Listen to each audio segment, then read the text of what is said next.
If you are looking for a culinary competition that isn't just about, cooking great food, but really about surviving an actual battlefield, Hmm.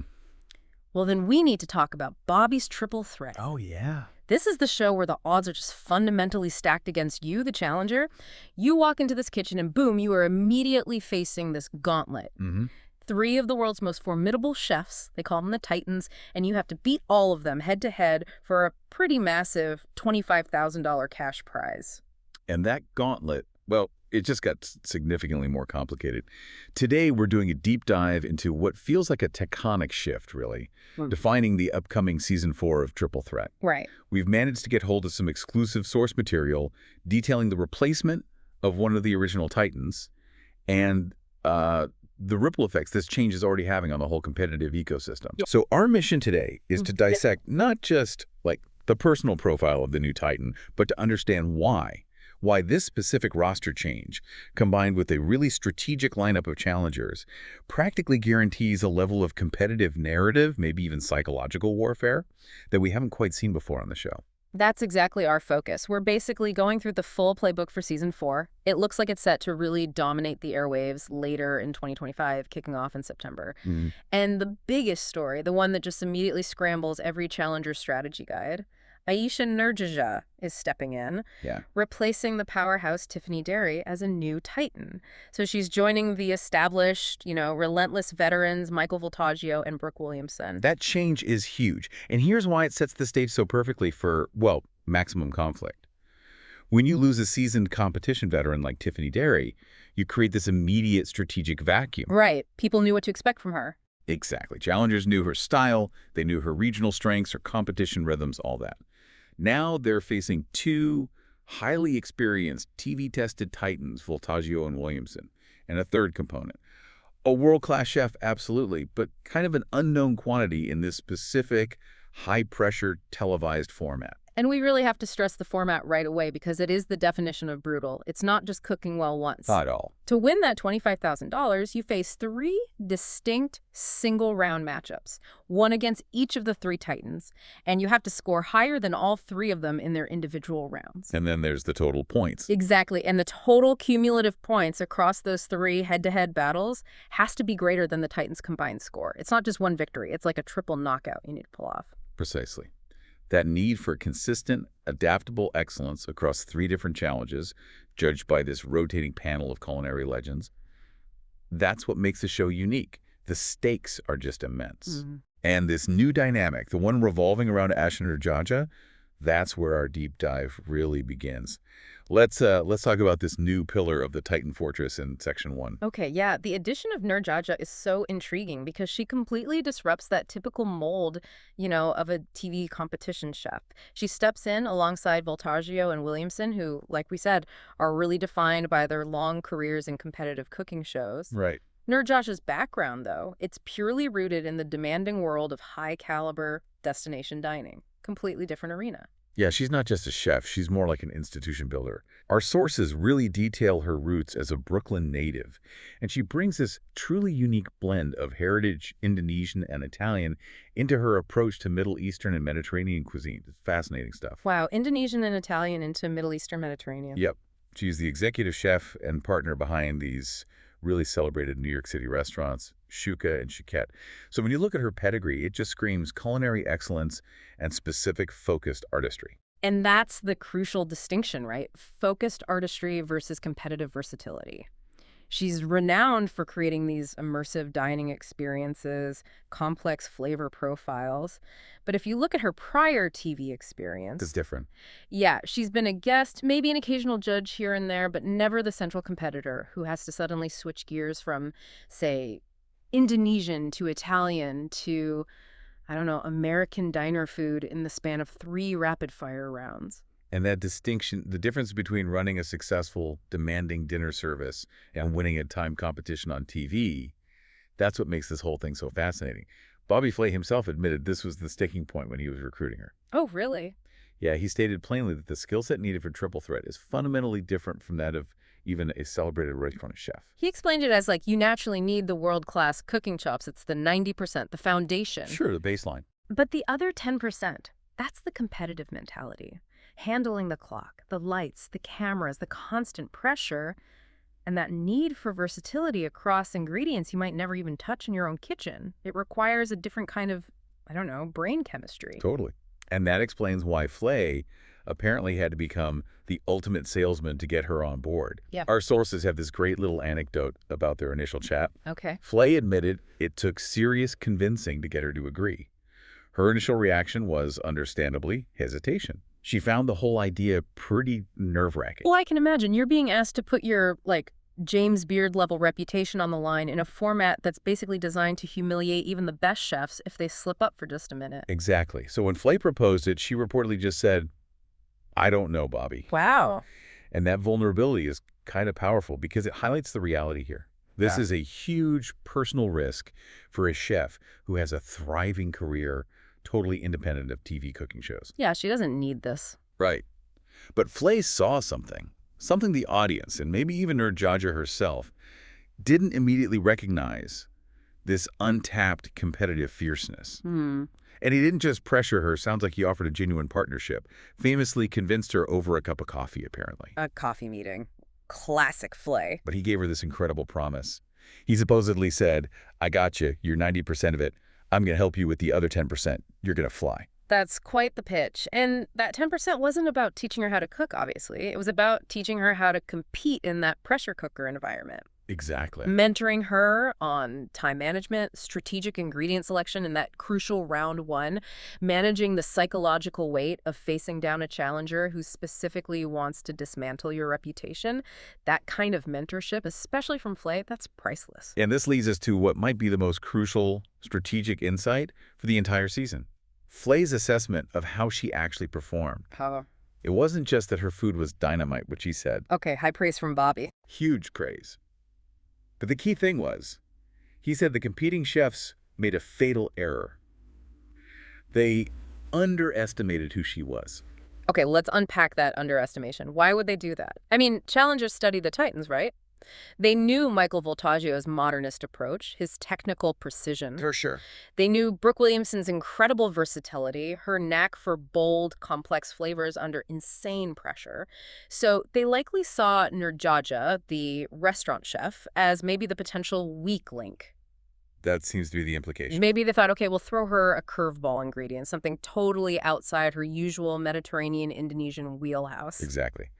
They likely saw her specific successful background as a limitation in a general competition, rather than seeing it as a unique source of strength.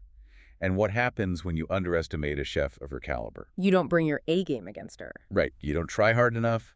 Maybe you don't use your best strategy against her. Perhaps you save your most challenging ingredients for Voltaggio or Williamson. And Flay saw this happening. He witnessed it playing out and called it the greatest thing to watch because she just brought it. The result, he said, was that she over-delivered. Immediately set a high bar, became a massive threat right out of the gate. Wow. So the challenger's mistake was assuming her depth of flavor and unique culinary perspective would kind of wilt under the stress of the clock. Seems like it. Instead, it sounds like that unique focus actually gave her dishes an edge, maybe an originality the judges hadn't tasted before in this specific high-speed format. Her integration means the Titans are no longer this predictable force. They're a newly calibrated, highly unpredictable machine now.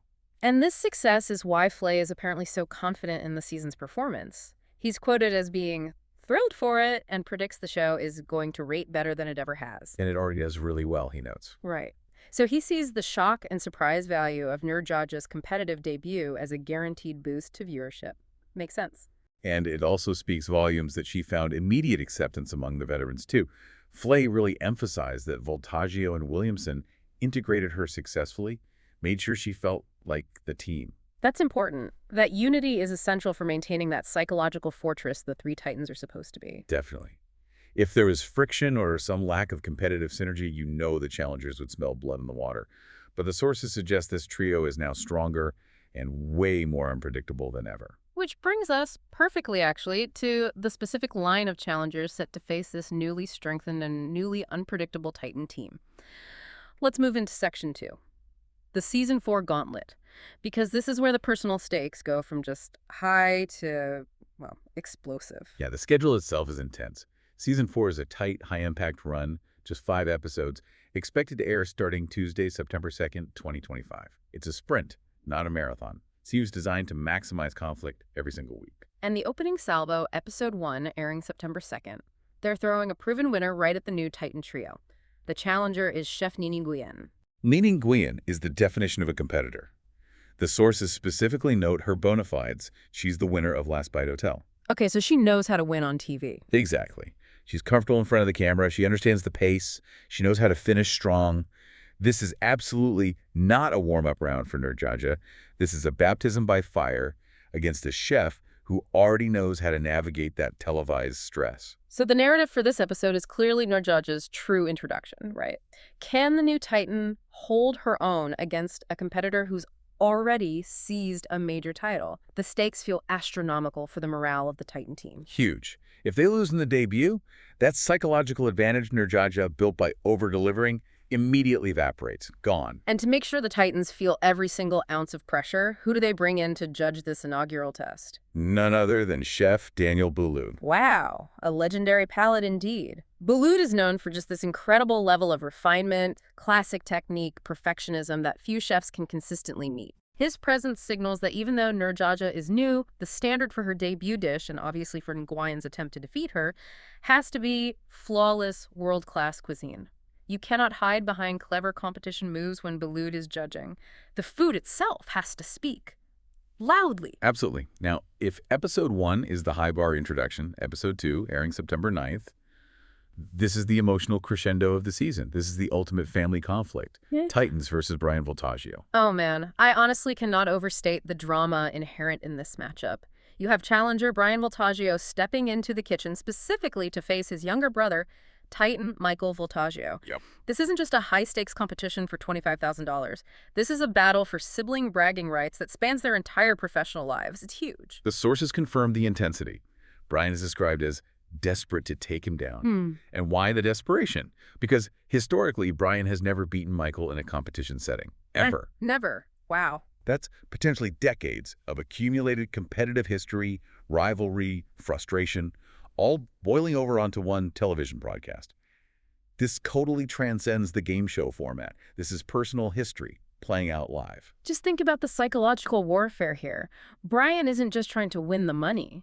He's trying to erase this lifelong deficit against his own brother. That pressure has got to be greater than the pressure of the clock itself. Oh, for sure. And Michael knows this. He knows Brian's cooking, his techniques, his mental state better than any other challenger could possibly know. It's like a chess match played with knives and really deep-seated emotion. So who gets the unenviable task of presiding over this intense family feud? Esteemed Israeli chef Michael Solomonov. Okay, Solomonov. He's the perfect referee, actually. Respected globally, and his own very distinctive culinary voice ensures the judging will be focused purely on the dish quality, not the brotherly affection or, the rivalry. Exactly. Neither Brian nor Michael can possibly claim bias when a chef of Solomonov's caliber is holding the scoring cards. It neutralizes that angle.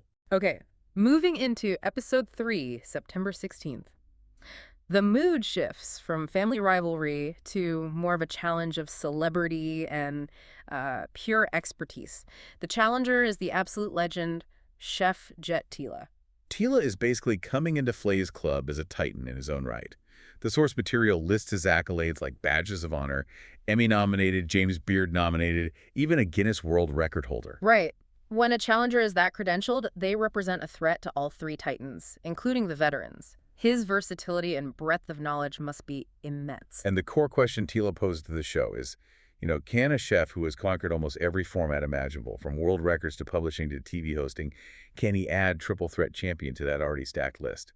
Tila isn't just another competitor. He's an established brand challenging the triple threat establishment. And he apparently arrives with a specific competitive attitude. He publicly declares he's ready to be not so friendly to his friends, the Titans. That suggests maybe a strategy of aggression, a willingness to step outside the usual bounds of camaraderie to secure the win. You can bet Tila will be leveraging his deep experience with global flavors to potentially confuse or complicate the Titans' focus dishes. Makes sense. Yeah. And to judge this clash of, celebrity Titans, they bring in global chef Lorena Garcia. Okay. The structure of this season really feels like it's masterfully building momentum. They're ensuring that the judges are never lighter than the challenges themselves. It's intense. Totally. Which brings us to episode 4, airing September 23rd. This introduces Chef Dale Talday, who brings a completely different kind of challenge.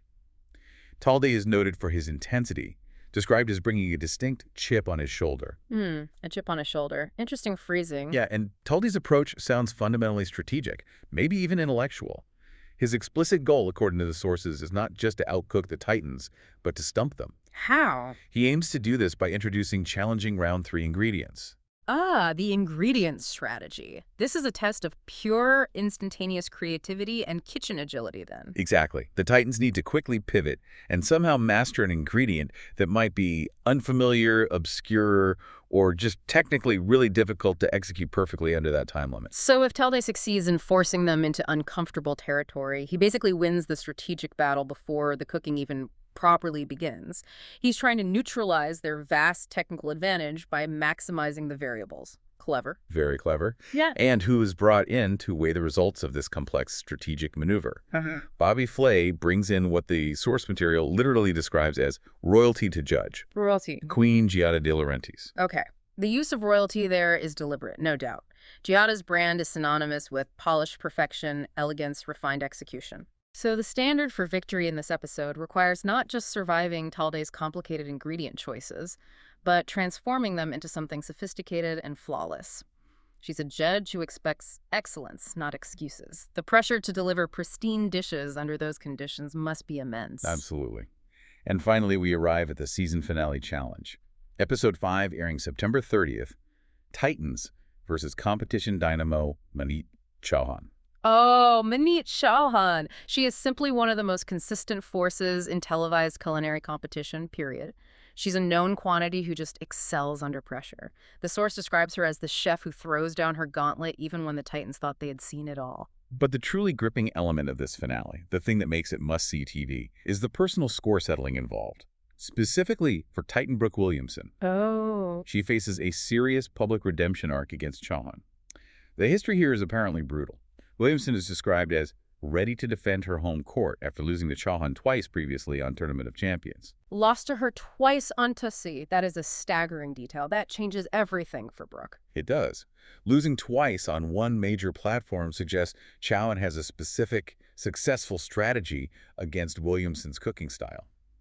This isn't just another opponent for Brooke, it's a competitive nemesis. So Williamson isn't just fighting for the Titan team in this finale. She's fighting to break a personal pattern of defeat against a specific chef who clearly knows how to exploit her weaknesses. The pressure. If we try to analyze that Chauhan versus Williamson dynamic, Chauhan is famous for bold, masterful use of spice, complex, vibrant flavors, executed with incredible speed. Yeah, she's fast. Williamson is versatile and technical, absolutely. But perhaps Chauhan's ability to inject those intense layered flavors so quickly has previously overwhelmed Brooke's output in the judging phase. We're speculating, but it makes sense. The psychological burden on Williamson to overcome that two-loss history must be almost paralyzing. You'd think so. And for this intensely personal, high-stakes final challenge, they bring in Michelin star chef Charlie Mitchell. He's tasked with doling out tough critiques. Ending the season with a Michelin star chef just reinforces the standard, doesn't it? Mitchell's judging will be precise, focused on the highest levels of execution and technique. Exactly. And given the emotional history between Chauhan and Williamson, and the fact that one of them is trying to break this competitive curse, Mitchell's measured critique ensures the focus ultimately remains on the food, despite all that palpable tension will be in the kitchen. Wow. This incredible 5-episode stretch, it provides all the evidence needed to understand just how strategically Season 4 has been constructed. It really is less a simple cooking show and more a narrative arc built on competitive history, personal grudges, family feuds. Which brings us neatly into Section 3, synthesis and final takeaways. If we look at the entire competitive landscape they've built here, the showrunners didn't just pick 5 great chefs. They picked 5 great chefs who brought, well, baggage, rivalry, or a really unpredictable strategic approach. Absolutely. You've got the internal family conflict where the Voltaggio brothers are trying to settle a lifelong score. You have Williamson seeking this deeply needed redemption against Chauhan. You have legends like Jet Tila testing the fundamental boundaries of the Titan's speed and versatility. It feels like a season specifically engineered for high-octane emotional conflict. And the most important strategic element running through it all, The one that makes the Titans truly threatening again is the successful integration and, crucially, the surprise factor of Ayesha Nurdjaja. Her impact seems profound because it forces this recalibration across the board. Nurdjaja's successful debut, combined with Flay's insight that she was underestimated. It means the strategic equation for any challenger is fundamentally altered now. Right. If you were a challenger prepping, say, a month before the season started, you're planning for 3 known quantities, more or less. Now, you have to account for her unique Indonesian-Italian fusion style and the sheer originality she apparently brings to the dishes. It makes her round instantly unpredictable. So challengers can no longer afford to, save their most difficult or creative ingredients just for Voltaggio or Williamson. No way. They have to assume Nurdjaja is ready to bring it, just like Flay said. And they have to somehow match the dynamism of her world-class restaurant cooking, but in a time trial environment. That's a tall order. Let's just quickly recap the mechanical difficulty one last time, because it really underscores the achievement necessary for any challenger to actually win this thing. You, the challenger, walk into that arena. You face 3 distinct head-to-head matches against each Titan, individually. And to win that $25,000 cash prize, you have to demonstrate just overwhelming consistency. You must outcook all 3 Titans individually and accumulate more combined points across those 3 rounds than the 3 Titans' combined score. It demands not only technical excellence, but supreme mental durability and serious strategic prowess. It's that competitive dynamic that truly sets this season, based on our deep dive, apart. The injection of these deeply personal rivalries like the Voltaggio brother thing or Williamson's desperate need for redemption against Shahan, it pushes this standard Food Network game show format into something much closer to high drama. Yeah, it's definitely elevated. It's no longer just about who cooked the fish perfectly. It's about settling these competitive scores on a global stage. And for you, the listener, as you watch Nurdjaja's arc unfold later this year, we really want you to consider the immense professional and mental pivot she had to make. What does it actually take for a highly accomplished restaurant chef, a master of that controlled fine dining chaos, to suddenly transition to a televised format, where timing, camera presence, and rapid-fire versatility suddenly replace meticulous hours-long prep? It demands an entirely different kind of mental preparation, doesn't it? It's almost like turning off that perfectionist instinct that defines great fine dining and embracing the ruthless efficiency of competition cooking, but somehow retaining the flavor and finesse that got you noticed in the first place. It's a tightrope walk. Totally. Which leaves us with this final provocative thought for you to mull over. Given Bobby Flay's personal conviction that Ayesha Nurdjaja's performance will increase the show's ratings, and the fact that she was demonstrably underestimated by her professional peers, what does her sudden, apparently overwhelming success reveal about the broader, often hidden talent pool in the food world? That's interesting. Is her unexpected powerhouse performance signaling maybe a new era, an era where chefs whose careers were previously rooted only in that exclusive private world of high-end restaurant service are now realizing that the specific, demanding skill set of televised competition is actually a risk worth taking? Could be. Flay didn't just find a replacement Titan. He may have inadvertently tapped into this new wellspring of competitive talent that we're only just beginning to see emerge onto our screens. It will be absolutely fascinating to see if Nurdjaja's success encourages other high-caliber, non-TV-focused chefs to maybe dip their toes into the competitive fray in the future. Yeah, could be a trendsetter. We definitely can't wait to see how this incredible gauntlet plays out in the fall. That's all the time we have for this deep dive.